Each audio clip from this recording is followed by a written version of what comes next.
All right, guys.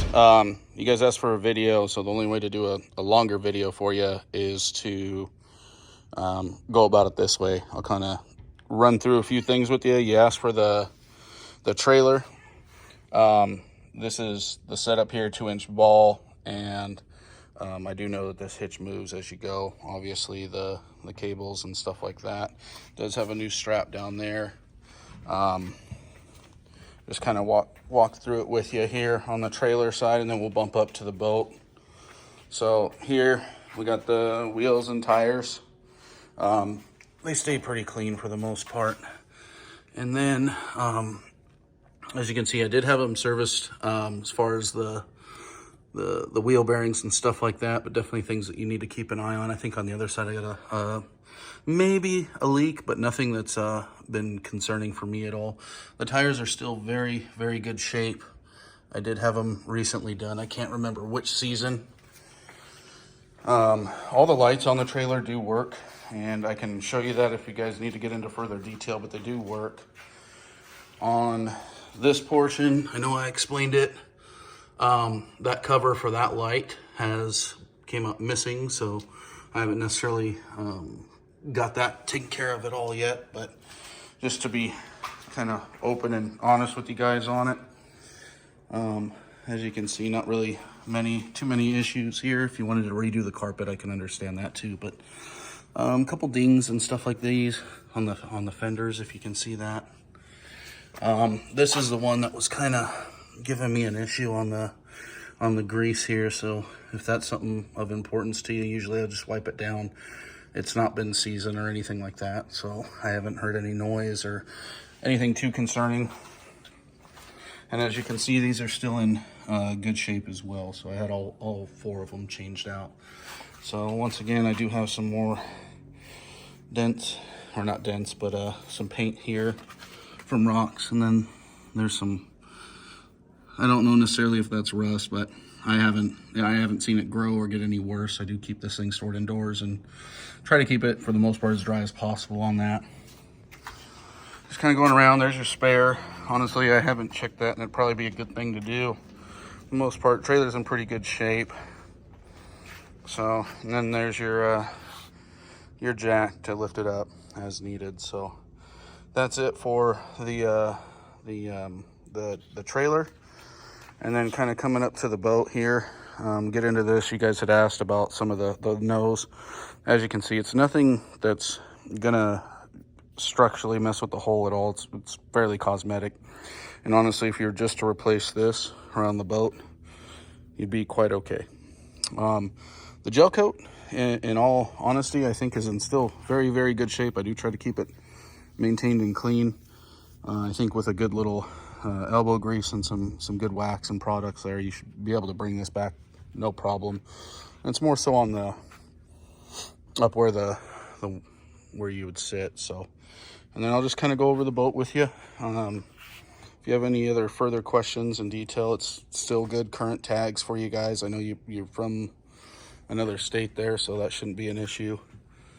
You do have a little small chip right here, if you can see it, and then kind of coming up here, this is where I'm talking about on the gel coat. It's still very smooth, but like I said, I think you can get down to that. I just haven't worked it yet, so obviously my time's fairly limited.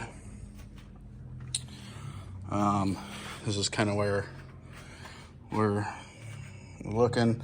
Here's that scratch I was telling you guys about in the chip, and I don't want it to sound like it's just all negative. I just want to be kind of open and honest with you guys about some of the issues that bother me. Like I said, you can still see the gel coat is not bad by any means. So you have another one about right here, and then kind of moving along, and I'll get into the interior after we get done here. Here's the other scratch. So, but other than that, for the most part, I do believe boat still looks pretty good. Coming along the back, good shape. There's a Bimini. If you guys, I know you were asking about that. You have your vents for your ski rope. You got lights back there if you guys decide to run it at night. I'm not a big fan of that myself due to others. As you can see, like the padding on these on this deck here. You might want to get those replaced eventually. I was going to do gator skins, but you know, I've obviously with the new house and stuff like that, haven't had much time there. So you do have the tab for the trim when you guys are either loading it or not. So you have swim steps back here on both sides. So, and you guys also have the trim tabs under there. We are running the Bravo 1, as you can see up that way, Bravo 1. So exhaust, all that good stuff, straps. And then there's the prop I was telling you about, 4-blade. I can't find the pitch on it. Offhand, I do know I don't necessarily have issues with it at all. So whether it's planing out or getting out of the hole, so that's been a pretty good prop for me.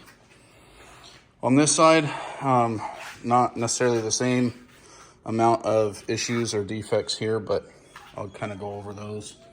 Here's your tabs for your lights if you guys need. I believe that pole is inside the boat. You have a little nick here in the boat.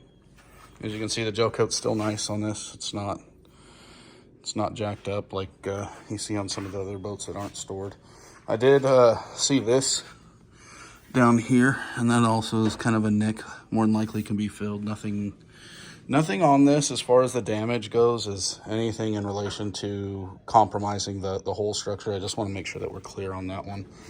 So as you can see, gel coat still looks pretty sharp here. So that's about it. Little slight fading up here on where the passenger would sit. So I don't think that's an issue, and definitely think it could be worked out. Nothing else. And once again, see, still looking pretty good there. So, and then kind of give you an out shot of it. So going over all that with you, and then I'll get into the boat. We'll go over that. So getting into here, sorry it's a little dirty. I did not vacuum it yet, but there's that motor we were talking about. You got your batteries here.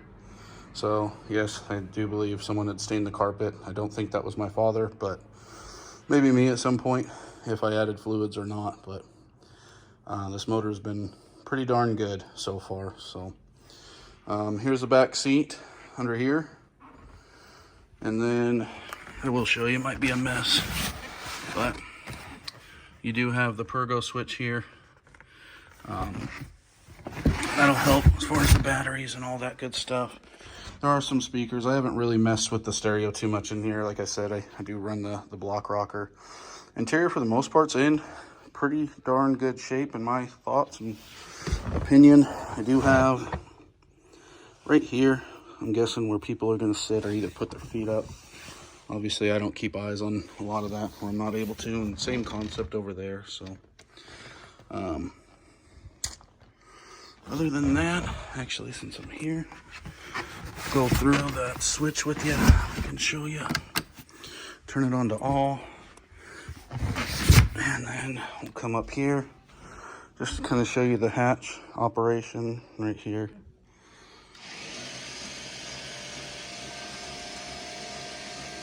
Like I said, I'd still recommend that the batteries get swapped out. Say hi.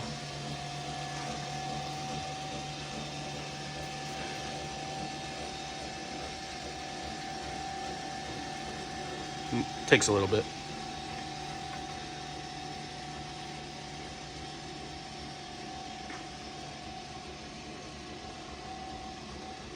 And then there you go, there you have it. So pretty handy. Obviously my concern is if batteries die, then me getting in here to charge them becomes an issue. So always try to stay up on the batteries or keep them charged or on a trickle. So that's just kind of where I stand with those. The Bimini I'm not going to roll out for you guys, but it is not in bad shape by any means. It does look still pretty good. Rods or nothing like that are bent on this. I do try to take care of my stuff here. So here's a passenger seat. So you got your glove and all that good stuff there. Radio. is right here. I don't know how to, there we go.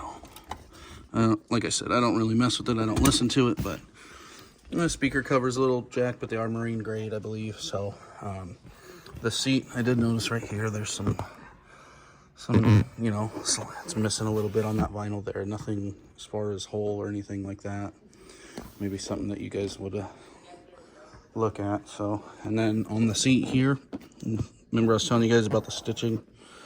So, I mean, I think a upholstery shop isn't gonna get you too bad on that if that's something that bugs you. Here's all the controls. So, you know, your ignition, RPM gauge. The only thing that I have an issue with is going to be on this trim gauge, which is controlled here when you're driving the boat or all that. So, obviously, I haven't had to mess with the automatic fire extinguisher indicator or nothing like that, so I don't know if that's functional or not. Here's your controls for your trim tabs. Like I said, I don't mess with those either. There is the hour gauge, which shows 253.9. And you have your ski locker down here. I don't have fingernails or my Leatherman to pop that open, but that is there. Underneath on the cubbies, I do carry another fire extinguisher. I'm not going to keep that. That's if you guys decide that you want to pursue this. And then here's through the bow on the boat. So open bow, seats quite a few folks if that's what you're into comfortably. So I usually try to just keep it mellow between my wife and kids. So other than that, let me know if you guys have any other questions and we can go from there. Hope this video helped you, and talk to you guys soon. Thank you.